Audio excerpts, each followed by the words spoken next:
എല്ലാവർക്കും empowering U ചാനലിലേക്ക് സ്വാഗതം.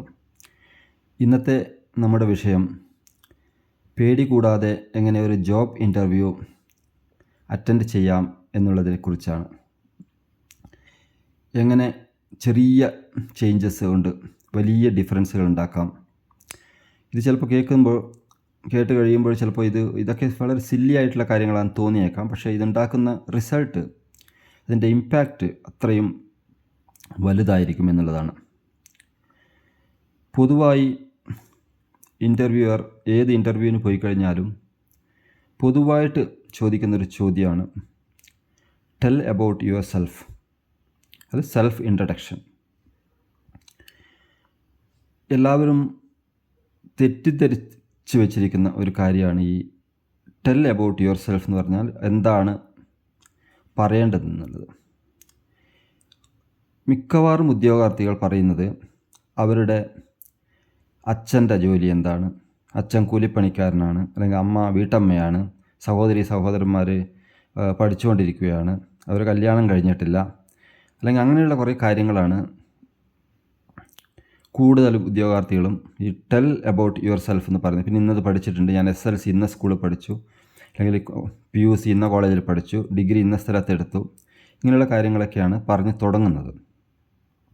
എന്നാൽ നിങ്ങൾ മനസ്സിലാക്കി വെക്കേണ്ട ഒരു കാര്യം, ഈ ഏത് ഇൻ്റർവ്യൂവറും നിങ്ങളെ ഇൻ്റർവ്യൂവിന് വിളിക്കുന്നതിന് മുമ്പ് നിങ്ങളുടെ CV ബയോഡാറ്റ കണ്ട ശേഷം, വായിച്ച ശേഷം, മനസ്സിലാക്കിയ ശേഷമാണ്, നിങ്ങൾ ആ ജോലിക്ക് സ്യൂട്ടബിൾ ആണെന്ന് കണ്ട ശേഷമാണ് നിങ്ങളെ ഇൻ്റർവ്യൂവിന് വിളിക്കുന്നത്. അവർക്ക് മിക്കവാറും നിങ്ങളെപ്പറ്റി എല്ലാ കാര്യങ്ങളും അതിൽ നിന്ന് അറിയാം. എന്നാലും നിങ്ങളുടെ നാവിൽ നിന്ന് തന്നെ അവർക്കത് കൃത്യമായും അറിയണം, നിങ്ങൾ ആ ജോലിക്ക് പ്രാപ്തനാണോ എന്ന്, അതിനുള്ള കഴിവ് നിങ്ങൾക്കുണ്ടോ എന്ന്. ഒരു ഇൻ്റർവ്യൂവറും നിങ്ങളുടെ ഫാമിലി, അച്ഛൻ്റെ ജോലി ഇന്നതാണ്, അല്ലെങ്കിൽ അമ്മയുടെ ജോലി ഇന്നതാണ്, സഹോദരന്മാരുടെ കാര്യങ്ങളോ ഇങ്ങനെയുള്ള കാര്യങ്ങളിലൊന്നും അവർക്ക് അത് കേൾക്കാനുള്ള താല്പര്യം കാണത്തില്ല എന്നുള്ളതാണ് ഒരു സത്യം. ഒരു കമ്പനി നിങ്ങൾക്ക് ഒരു 50,000 രൂപ ശമ്പളമുള്ള ഒരു ജോലി വാഗ്ദാനം ചെയ്യുമ്പോൾ അവർ ഏറ്റവും കൂടുതൽ നോക്കുന്നത് അവർക്കൊരു 1,00,000 രൂപയെങ്കിലും സമ്പാദിക്കാനുള്ള പ്രാപ്തി, കഴിവ് നിങ്ങൾക്കുണ്ടോ എന്നുള്ളതാണ്. അപ്പോൾ നിങ്ങൾ മനസ്സിലാക്കേണ്ടത്, ഈ ടെൽ അബൌട്ട് യുവർ സെൽഫ്, നിങ്ങൾക്ക് ആ കമ്പനിക്ക് എന്താണ് കൊടുക്കാൻ പറ്റുക, ആ കാര്യങ്ങളാണ് നിങ്ങൾ മെയിനായിട്ട് പറയേണ്ടത്. ആദ്യം നിങ്ങൾക്ക് നിങ്ങളുടെ പേര് പറഞ്ഞ് തുടങ്ങാം. ഇപ്പോൾ നിങ്ങളുടെ പേര് രാഹുൽ മാധവൻ എന്നാണെങ്കിൽ ഐ ആം രാഹുൽ മാധവൻ എന്ന് പറയാം. അത് മൈസെൽഫ് രാഹുൽ മാധവൻ എന്നും പറയാൻ പോകരുത്. അതേമാതിരി I am mister Rahul Madhavan അങ്ങനെയൊന്നും പറയരുത്. Just I am Rahul Madhavan, അല്ലെങ്കിൽ my name is Rahul Madhavan എന്ന് പറയാം. അതേപോലെ നിങ്ങൾ എവിടെ നിന്നാണെന്ന് വരുന്നതെന്ന് ഷോർട്ടായിട്ട് പറയാം. നിങ്ങളൊരു ഇൻ്റർവ്യൂ ഇപ്പോൾ കൊച്ചിനിലാണ് അറ്റൻഡ് ചെയ്യുന്നതെങ്കിൽ നിങ്ങളുടെ വീട് കണ്ണൂരാണെങ്കിൽ ഐ ആം ഫ്രം കണ്ണൂർ എന്ന് പറയാം. അത് സപ്പോസ് നിങ്ങളുടെ ഇൻ്റർവ്യൂ ബാംഗ്ലൂരിലാണ് വെച്ച് നടക്കുന്നുണ്ടെങ്കിൽ ഈ കണ്ണൂർ എന്ന് പറഞ്ഞാൽ ചിലപ്പോൾ അവർക്ക് മനസ്സിലാവില്ല. ഐ ആം ഫ്രം കേരള എന്ന് പറയാം. ഔട്ട് ഓഫ് കൺട്രിയിലാണെങ്കിൽ, ഇപ്പം ദുബായിലാണ് വെച്ച് നടക്കുന്നതെങ്കിൽ ഐ ആം ഫ്രം ഇന്ത്യ എന്ന് പറയും. ഐ ആം ഫ്രം കണ്ണൂർ എന്ന് പറയുമ്പോൾ അവർക്ക് മനസ്സിലാവില്ല. ഐ ആം ഫ്രം ഇന്ത്യ എന്നാണ് പറയുന്നതാണ് ഏറ്റവും ബെറ്റർ. അപ്പോൾ ഇങ്ങനെ പറഞ്ഞ് തുടങ്ങാം. പിന്നെ നിങ്ങളുടെ എഡ്യൂക്കേഷൻ നിങ്ങൾക്ക് ഏറ്റവും വാല്യൂ കൂടുതലുള്ള എഡ്യൂക്കേഷൻ, നിങ്ങൾ ഈ ജോലിക്ക് സ്യൂട്ടബിൾ ആയിട്ടുള്ള എഡ്യൂക്കേഷൻ ഏതാണ്. നിങ്ങളുടെ ഇപ്പോൾ ഗ്രാജുവേഷനാണ്, നിങ്ങൾ പോസ്റ്റ് ഗ്രാജുവേറ്റ് ആണെങ്കിൽ മെയിനായിട്ടുള്ള പോസ്റ്റ് ഗ്രാജുവേഷൻ അത് പറയുക. പിന്നെ നിങ്ങൾ സ്കിൽ ഡെവലപ്പ് ചെയ്യാൻ വേണ്ടി എന്തെങ്കിലും അഡീഷണൽ കോഴ്സുകൾ എന്തെങ്കിലും ചെയ്തിട്ടുണ്ടെങ്കിൽ അതിനെപ്പറ്റി പറയാം. പിന്നെ നിങ്ങളുടെ എക്സ്പീരിയൻസ്, നിങ്ങളിപ്പോൾ ഏതെങ്കിലും ഒരു കമ്പനിയിൽ ജോലി ചെയ്യുന്നുണ്ടെങ്കിൽ അവിടെ നിന്നാണ് തുടങ്ങേണ്ടത്. ആ ജോലി ഏത് കമ്പനിയിലാണ് ജോലി ചെയ്യുന്നത്, എന്താണ് നിങ്ങളുടെ പൊസിഷൻ, ആ പൊസിഷൻ കൊണ്ട് എത്ര വർഷമായിട്ട് അവിടെ ജോലി ചെയ്യുന്നു, ആ പൊസിഷൻ, ആ ജോലി കൊണ്ട് ആ കമ്പനിക്ക് എന്തൊക്കെ നേട്ടങ്ങൾ നിങ്ങളെക്കൊണ്ട് ഉണ്ടാക്കി കൊടുക്കാൻ പറ്റിയിട്ടുണ്ട്, എന്തൊക്കെ നേട്ടങ്ങളാണ് നിങ്ങളിൽ നിന്ന് ഉണ്ടായിട്ടുള്ളത് എന്നുള്ള കാര്യങ്ങളാണ് പറയേണ്ടത്. അതേമാതിരി അതിനുശേഷം പിന്നെ അതിന് മുമ്പ് ഏതെങ്കിലും കമ്പനിയിൽ ജോലി, ഇത്ര വർഷം എനിക്ക് ഇന്ന കമ്പനിയിൽ എക്സ്പീരിയൻസ് ഉണ്ട്, അവിടെയും ഞാൻ ഇന്നതൊക്കെ ചെയ്തിട്ടുണ്ട്, ഇന്നതൊക്കെ എനിക്ക് ചെയ്യാൻ പറ്റുന്നുള്ള കാര്യങ്ങളാണ് ഫസ്റ്റായിട്ട് പറയേണ്ടത്. അതാണ് മനസ്സിലാക്കി കൊടുക്കേണ്ടത്. പിന്നെ പുതിയ ഫ്രഷേഴ്സ് ആണെങ്കിൽ പിന്നെ ഈ ഒരു കാര്യം എക്സ്പീരിയൻസിൻ്റെ കാര്യം ആവശ്യമില്ല. പക്ഷേ അവർക്ക് ഇപ്പം എന്തെങ്കിലും ഒരു പഠിച്ചുകൊണ്ടിരിക്കുകയാണെങ്കിൽ അത് ഞാൻ ഇന്നത് പഠിച്ചുകൊണ്ടിരിക്കുകയാണെന്ന് പറയാം. അതേമാതിരി ഇല്ല കംപ്ലീറ്റ് ആക്കിയിട്ടുണ്ടെങ്കിൽ കംപ്ലീറ്റ് ആക്കിയിട്ടുണ്ട് എന്ന് പറയാം. പിന്നെ അത് നല്ലൊരു യൂണിവേഴ്സിറ്റി ആണെങ്കിൽ ഇന്ന യൂണിവേഴ്സിറ്റിയിൽ നിന്ന് ഞാനത് ചെയ്തിട്ടുണ്ട് എന്ന് പറയാം. ഇല്ലെങ്കിൽ യൂണിവേഴ്സിറ്റിയുടെ കാര്യമോ അല്ലെങ്കിൽ കോളേജിൻ്റെ കാര്യമോ ഒന്നും പറയേണ്ടത് ആവശ്യമില്ല, സാധാരണ ഒരു കോളേജിലാണ് പഠിച്ചിരിക്കുന്നതെങ്കിൽ. അത് കഴിഞ്ഞ് പിന്നെ ഒരു കാര്യം ഇമ്പോർട്ടൻ്റ് ആയിട്ട് അറിയേണ്ടത്, മനസ്സിലാക്കിയിരിക്കേണ്ടത്, നിങ്ങളൊരു ഇൻ്റർവ്യൂവിന് പോകുന്നതിന് മുമ്പേ ആ കമ്പനിയുടെ ഡീറ്റെയിൽസ് ഒന്ന് ഗൂഗിൾ സെർച്ച് ചെയ്ത് അതിൽ പോയി അവരുടെ കമ്പനിയുടെ മിഷൻ വിഷൻ സ്റ്റേറ്റ്മെൻറ്റൊക്കെ കാണും. അപ്പോൾ അതൊക്കെ മനസ്സിലാക്കി വയ്ക്കുക. പിന്നെ ജോബ് ഡിസ്ക്രിപ്ഷൻ നിങ്ങളുടെ എഡ്യൂക്കേഷനുമായിട്ട് സാമ്യതയുള്ളതാണോ, നിങ്ങൾക്കത് ചേരുന്നതാണോ, അതിനനുസരിച്ചാണല്ലോ നമ്മൾ ഇൻ്റർവ്യൂവിന് പോകുന്നത്. അപ്പോൾ ആ ജോബ് ഡിസ്ക്രിപ്ഷൻ എന്താണെന്ന് നിങ്ങൾ നല്ലതായി പഠിച്ച് അത് മനസ്സിലാക്കി എങ്ങനെയുള്ള ചോദ്യങ്ങളായിരിക്കും അവർ ചോദിക്കുക, അതിനുള്ള ഉത്തരങ്ങളൊക്കെ പ്രാക്ടീസ് ചെയ്ത് പോവുക. ഇത് വളരെയധികം ഉപകാരപ്പെടും. പിന്നെ ഏതെങ്കിലും ഒരു ചോദ്യം അവർ ചോദിക്കുമ്പോൾ നിങ്ങൾക്കതിൻ്റെ ഉത്തരം അറിയില്ലെങ്കിൽ നിങ്ങൾ സത്യസന്ധമായിട്ട് അതിൻ്റെ ഉത്തരം നിങ്ങൾക്ക് അറിയില്ല എന്ന് പറയണം. നിങ്ങൾ ഏതെങ്കിലും ഒരു ഉത്തരം അങ്ങ് പറഞ്ഞ് തപ്പാന്ന് വിചാരിക്കരുത്. അങ്ങനെ പറയുന്നത് എപ്പോഴും നല്ലതല്ല. അതിനുള്ള ഉത്തരം അറിയില്ലെങ്കിൽ ഐ ഡോണ്ട് നോ, എനിക്കതിൻ്റെ ഉത്തരം അറിയില്ല എന്നുള്ളത് കൃത്യമായിട്ട് പറയാം. ഇല്ല, നിങ്ങൾക്ക് എന്തെങ്കിലും അവരൊരു ചോദ്യം ചോദിക്കുമ്പോൾ അതിൻ്റെ ഉത്തരം 90% അത് ഉത്തരം അറിയാം, 10% സംശയം ഉണ്ടെങ്കിൽ നിങ്ങൾക്ക് പറയാം ഐ ആം നോട്ട് ഷുവർ എന്ന് പറയാം. എന്നിട്ട് ഐ തിങ്ക് ഇന്നതാണ് എന്ന് പറഞ്ഞിട്ട് പറയാം. എല്ലാവരും ഹോണസ്റ്റായിട്ട് ചെയ്യുകയാണെങ്കിൽ അവർ നോക്കുന്നത് നിങ്ങൾ എങ്ങനെയാണ് ഈ ഇൻ്റർവ്യൂ എങ്ങനെയാണ് അറ്റൻഡ് ചെയ്യുന്നത്, നിങ്ങളുടെ കഴിവാണ് അവർ പരിശോധിക്കുന്നത്, നിങ്ങളുടെ സ്കില്ലാണ് അവർ പരിശോധിക്കുന്നത്. നിങ്ങൾക്കൊരു ചാലഞ്ചിങ് ജോബ്, ഒരു പ്രോബ്ലം സോൾവിങ് സ്കിൽ ഉണ്ടോ, നിങ്ങളൊരു ലീഡർഷിപ്പ് സ്കിൽ നിങ്ങൾക്കുണ്ടോ, എന്തെങ്കിലും ഒരു പ്രശ്നം വരുമ്പോൾ നേരിടാനുള്ള കഴിവ് നിങ്ങൾക്കുണ്ടോ, ഇങ്ങനെയുള്ള കാര്യങ്ങളൊക്കെയാണ് അവർ നോക്കുന്നത്. പിന്നെ നിങ്ങളുടെ കമ്മ്യൂണിക്കേഷൻ സ്കില്ല്, നിങ്ങളുടെ ബോഡി ലാംഗ്വേജ്. നിങ്ങൾ ഇൻ്റർവ്യൂ ചെയ്യുന്ന ഒരു 3 പേരുണ്ടെന്ന് വിചാരിക്കാം. ഒരാൾ ചോദ്യം ചോദിക്കും, നിങ്ങൾ ഉത്തരം പറയുമ്പോൾ ആ ഒരാളെ മാത്രം കോൺസെൻട്രേറ്റ് ചെയ്ത് നിങ്ങൾ ഉത്തരം പറയരുത്. 3 പേരെയും നോക്കി, ഫേസ് നോക്കി, കണ്ണിൽ നോക്കി, നിങ്ങൾ ഐ കോൺടാക്റ്റ് വേണം എപ്പോഴും, കണ്ണിൽ നോക്കിയാണ് സംസാരിക്കേണ്ടത്. ഇതൊക്കെ ഒരു നിങ്ങൾ ഇൻ്റർവ്യൂ സമയത്ത് എല്ലാവരും വീക്ഷിക്കും.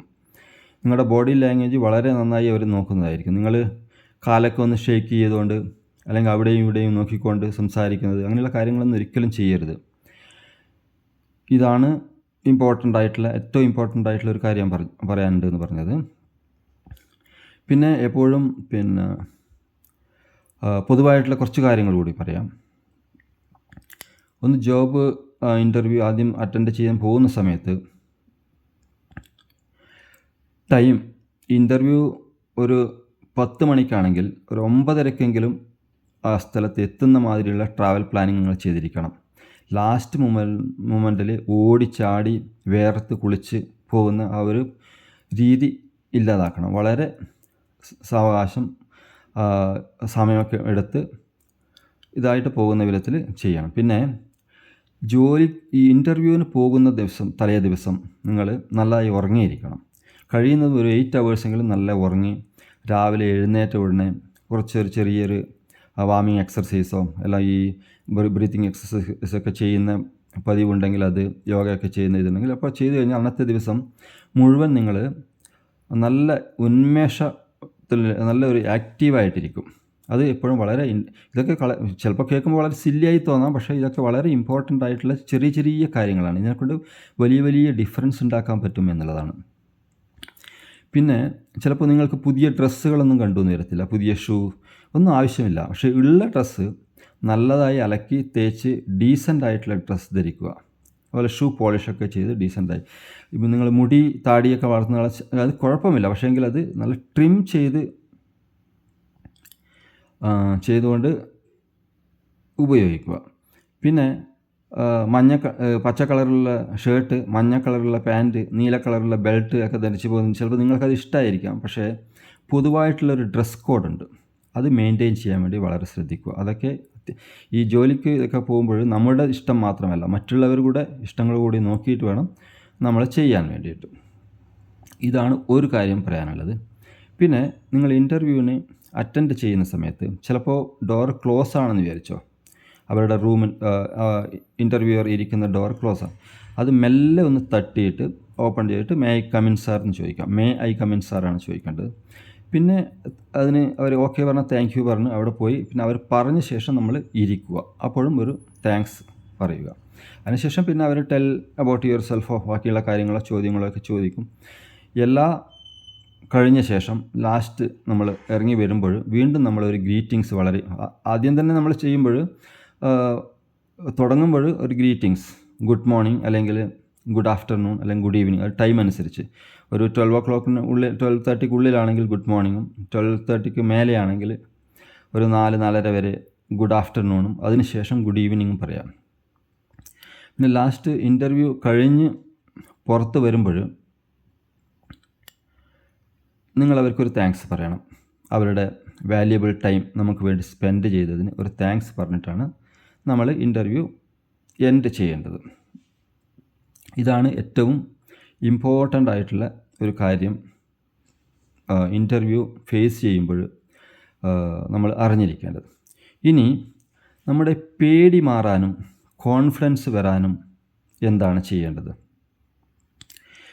പൊതുവായി നിങ്ങൾ മനസ്സിലാക്കി വെക്കേണ്ട ഒരു കാര്യം ഇതാണ്. ഈ ഇൻ്റർവ്യൂ എന്നുള്ളത് ഒന്നും എന്തിനാണ് പേടിക്കുന്നത്? ഈ ഇൻ്റർവ്യൂവിൽ പരാജയപ്പെടുമെന്നുള്ള പേടിയാണോ? നമ്മളൊരു മെയിൻ എക്സാം ആണെങ്കിൽ ഓക്കെ, നമുക്കൊക്കെ ഒരു പേടി സാധാരണ എല്ലാവർക്കും ഉള്ളതാണ്. മാർക്സൊക്കെ കുറഞ്ഞു പോയാൽ അത് എന്നത്തേക്കും നമ്മുടെ സർട്ടിഫിക്കറ്റിലൊക്കെ കാണുന്നതായിരിക്കുമല്ലോ. അപ്പോൾ മാർക്സൊക്കെ വേണമെന്നുള്ള ആ ഒരു രീതിയിൽ ചിലപ്പോൾ ചില പേടികളൊക്കെ കാണാം. പക്ഷേ ഇൻ്റർവ്യൂവിന് ഒരു ജോലിക്ക് അറ്റൻഡ് ചെയ്യുമ്പോൾ എന്തിനാണ് പേടിക്കുന്നത്? പേടിക്കേണ്ട ആവശ്യം ഒന്നും തന്നെ ഇല്ല. ഒരു കമ്പനിയും ഇപ്പോൾ വലിയൊരു കമ്പനിയിലാണ് നിങ്ങൾ ഇൻ്റർവ്യൂ പോകുന്നതെങ്കിൽ ആ കമ്പനിയുടെ ഡയറക്ടറോ MD ഡയറക്ടർ അവരൊന്നും വന്ന് നിങ്ങൾ ഇൻ്റർവ്യൂ ചെയ്യത്തില്ല. ഇൻ്റർവ്യൂ ചെയ്യാൻ ആരാണ് വരുന്നത്? അവിടെ HR ഡിപ്പാർട്ട്മെൻറ്റിലുള്ള ഒരു എക്സിക്യൂട്ടീവോ HR ഹെഡോ അങ്ങനെയുള്ള ആൾക്കാരാണ്. അവരും നിങ്ങളെപ്പോലെ ഒരു ഇൻ്റർവ്യൂ കഴിഞ്ഞ് അവിടെ ജോലിക്ക് കയറിയ ഒരാളാണ്. അതുമാത്രം നിങ്ങൾ അത് ഫസ്റ്റ് മനസ്സിലാക്കുക. നിങ്ങൾ ഇൻ്റർവ്യൂ ചെയ്യുന്ന ആളും നിങ്ങളെപ്പോലെ ഒരു ജോലിയിലുള്ള ആളാണ്. അവരാണ് നിങ്ങൾ ഇൻ്റർവ്യൂ ചെയ്യുന്നത്. നാളെ നിങ്ങളും ഇതേമാതിരി ഒരു പൊസിഷനിലെത്തും. ആ ഒരു കോൺഫിഡൻസ് നിങ്ങൾക്ക് ഉണ്ടാവണം. പിന്നെ പോകുമ്പോൾ ഇൻ്റർവ്യൂ അറ്റൻഡ് ചെയ്യാൻ എപ്പോഴും ഇൻ്റർവ്യൂ ചെയ്യുന്നതിന് മുമ്പ് ഈ സുരേഷ് ഗോപിയുടെയും മുകേഷിൻ്റെ ഒക്കെ ഡയലോഗില്ല, പോട്ടെ പുല്ല് എന്നൊക്കെ, ആ ഒരു മനോഭാവം ഒരു മനോഭാവമുണ്ട് നിങ്ങളുടെ. ഇത് പോയാൽ പോട്ടെ, നമുക്ക് അടുത്തതിൽ നമുക്ക് കിട്ടും. ഈ ഇൻ്റർവ്യൂ പാസ്സായി കഴിഞ്ഞാൽ നിങ്ങൾ നല്ല ബെനിഫിറ്റാണ്. അതേമാതിരി നിങ്ങൾ പരാജയപ്പെട്ടാലും നിങ്ങൾക്ക് നല്ല ബെനിഫിറ്റാണെന്നുള്ള കാര്യം നിങ്ങൾ ഓർത്ത് വെക്കുക. കാരണം ഒരു ഇൻ്റർവ്യൂ അറ്റൻഡ് ചെയ്യുക എന്ന് പറയുന്നത് അതിൽ നിന്ന് നിങ്ങൾക്ക് ഒരുപാട് എക്സ്പീരിയൻസാണ് കിട്ടുന്നത്. സപ്പോസ് നിങ്ങൾ അതിൽ ഫെയിലായി പോയാലും, ഇപ്പോൾ 100 പേര് അറ്റൻഡ് ചെയ്യുന്ന ഒരു ഇൻ്റർവ്യൂ 5 പേരുടെ വേക്കൻസിയാണുള്ളത്. 100 പേരാണ് അറ്റൻഡ് ചെയ്യുന്നത്. അത് 5 പേര് മാത്രമേ ആ ജോലി കിട്ടുള്ളൂ. 95 പേരും പരാജയപ്പെടുകയാണ് ചെയ്യുന്നത്. പക്ഷേ ആ പരാജയം എന്നുള്ളത് അതൊരു തോൽവിയല്ല. അവിടെ നിന്ന് നിങ്ങൾ പഠിക്കുകയാണ്. നിങ്ങൾക്കതൊരു വലിയൊരു എക്സ്പീരിയൻസാണ്. അതിൽ നിന്ന് നിങ്ങൾ എന്തുകൊണ്ടാണ് ആ 5 പേര് എന്തുകൊണ്ടാണ് ആ 5 പേരിൽ പെടാതിരുന്നത് എന്നുള്ളത് അത് നിങ്ങൾ അനലൈസ് ചെയ്യുക. നിങ്ങൾ എവിടെയോ ഒരു ചെറിയ മിസ്റ്റേക്ക്, എന്തെങ്കിലും ഒരു മിസ്റ്റേക്ക് ചെയ്തിട്ടുണ്ട്, അത് അനലൈസ് ചെയ്ത് അടുത്ത പ്രാവശ്യം ഒരു ഇൻ്റർവ്യൂ ചെയ്യുമ്പോൾ അതിനെ തിരുത്തി നിങ്ങൾക്ക് മുന്നോട്ട് പോയാൽ നിങ്ങൾക്ക് കോൺഫിഡൻസ് ഇനിയും കൂടും. അപ്പോൾ ഇത് പോയാലും സാരമില്ല, ഇത് കിട്ടിയില്ലെങ്കിലും കുഴപ്പമില്ല, എനിക്ക് അടുത്തൊരു ഇൻ്റർവ്യൂവിൽ നല്ലൊരു എക്സ്പീരിയൻസ് ആയിരിക്കുമല്ലോ എന്നുള്ളൊരു മനോഭാവം നിങ്ങൾ ക്രിയേറ്റ് ചെയ്യുക. അങ്ങനെ ഒരു പോസിറ്റീവ് മനോഭാവം, ആറ്റിറ്റ്യൂഡ് നിങ്ങൾ ക്രിയേറ്റ് ചെയ്യുമ്പോൾ നിങ്ങൾക്കൊരു കോൺഫിഡൻസ് ലെവൽ നിങ്ങളുടെ കൂടും. അപ്പോൾ നിങ്ങൾ വളരെ ഹാപ്പി ആയിട്ട് ഇൻ്റർവ്യൂ അറ്റൻഡ് ചെയ്യാൻ ട്രൈ ചെയ്യുക. ടെൻഷൻ എടുക്കേണ്ട ഒരു ആവശ്യമില്ല. കാരണം കിട്ടിയില്ലെങ്കിൽ എന്താണ് നിങ്ങൾക്ക് നഷ്ടപ്പെടാൻ എന്തെങ്കിലും ഉണ്ടോ? നിങ്ങൾക്കൊരു ജോലി കിട്ടുന്നില്ല എന്നല്ലേ ഉള്ളൂ. വീണ്ടും എത്ര അവസരങ്ങളുണ്ട്. നിങ്ങൾ എന്തിനാണ് പേടിക്കുന്നത്? അതുകൊണ്ട് ഇതിനെ പറ്റി പേടിക്കേണ്ട ഒരു ആവശ്യങ്ങളും ഇല്ല. പിന്നെ പൊതുവായിട്ട് ഈ ഫ്രഷേഴ്സിന് വേണ്ടി പറയാനുള്ളൊരു കാര്യം, ഫ്രഷേഴ്സ് എപ്പോഴും ഒരു ജോലി എക്സ്പീരിയൻസ് ആകണമെങ്കിൽ ആദ്യം ഒരു ജോലി കിട്ടണം. അപ്പോൾ അതിന് നിങ്ങൾ ഇപ്പോൾ അവർ ചോദിക്കും നിങ്ങൾക്ക് എക്സ്പീരിയൻസ്, ചിലവർ എക്സ്പീരിയൻസ് ചോദിക്കത്തില്ല. കാരണം നിങ്ങൾ എന്തിനാണ് നിങ്ങൾക്ക് എന്താണ് കഴിവുള്ളതെന്ന് ചോദിച്ചു കഴിഞ്ഞാൽ നിങ്ങൾ പഠിച്ച കാര്യങ്ങൾ നിങ്ങൾക്ക് പറയാം. എന്നിട്ട് പിന്നെ നിങ്ങൾ ചോദിക്കുമ്പോൾ നിങ്ങൾക്ക് പറയാം, give me an opportunity, I will prove myself എന്ന് പറയാം. ഒരു ഓപ്പർച്യൂണിറ്റി, ഒരു അവസരം നിങ്ങൾ തന്നു കഴിഞ്ഞാൽ എൻ്റെ കഴിവുകൾ ഞാൻ പ്രൂവ് ചെയ്യാൻ എനിക്കൊരു അവസരം താന്ന് പറയാം. അപ്പോൾ അത് തരും. നിങ്ങൾ എങ്ങനെയാണ് നിങ്ങളുടെ ബോഡി ലാംഗ്വേജ്, നിങ്ങളുടെ കമ്മ്യൂണിക്കേഷൻ, അതിനനുസരിച്ചാണ് അവർ നിങ്ങളെ തിരഞ്ഞെടുക്കുന്നത്. അതുമാത്രം മനസ്സിലാക്കുക. ഇത്രയുമാണ് ഒരു ഇൻ്റർവ്യൂവിൻ്റെ കാര്യത്തിൽ മെയിനായിട്ട് പറയാനുള്ളത്. അപ്പോൾ എല്ലാവർക്കും ജോബ് ഇൻ്റർവ്യൂവിന് അറ്റൻഡ് ചെയ്യുന്ന എല്ലാവർക്കും ബെസ്റ്റ് വിഷസ്. നമുക്ക് എൻ്റെ വീഡിയോ ഇഷ്ടമായെങ്കിൽ എല്ലാവരും ഷെയർ ചെയ്യുക, ലൈക്ക് ചെയ്യുക, അതുപോലെ സബ്സ്ക്രൈബ് ചെയ്തില്ലെങ്കിൽ സബ്സ്ക്രൈബ് ചെയ്യുക. വീണ്ടും നല്ലൊരു വീഡിയോ ആയിട്ട് വീണ്ടും അടുത്ത് തന്നെ വരുന്നതായിരിക്കും. അതിലേക്കും ഗുഡ് ബൈ.